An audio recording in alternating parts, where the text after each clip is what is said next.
The man simply extends his left hand. Suddenly, a welding torch emerges from within his bones. Despite his companions shouting outside the door, he doesn't choose to open it. Instead, he welds the door shut with the torch. The man does this for one reason only: to keep the terrifying creature from getting in. This was originally a biotech company's hunting spacecraft, designed specifically to search for alien life forms in outer space, then capture them and bring them back to Earth for research. But on their return journey with specimens this time, one alien creature escaped from its cage. All crew members on the ship have already perished. Even bulletproof glass cannot withstand the monster's attacks, yet the captain remains calm. He opens the impact-resistant chamber. The spacecraft is now out of control, about to crash on Earth. He hopes the monster will be killed in the impact. At this moment, the monster lunges at him. They're separated by a single floor panel, but no matter how hard the monster tries, it cannot penetrate the solid steel plate. The captain puts on his oxygen mask, opens all safety mechanisms, and waits for the spacecraft to hit the ground. But this crash landing site is random.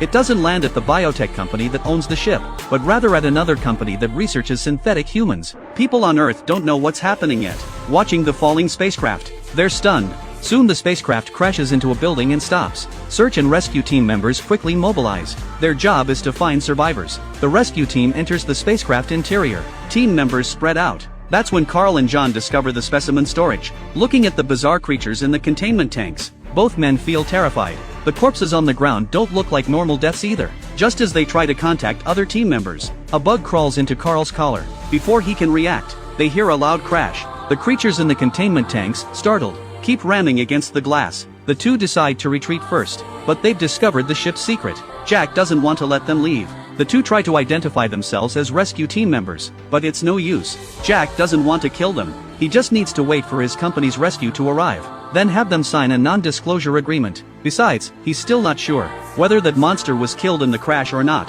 After ordering the two to tie each other up in the lab, Jack leaves the area. Carl feels incredibly unlucky.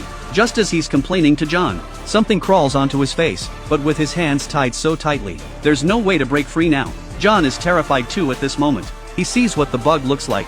Suddenly the bug bites into Carl's neck.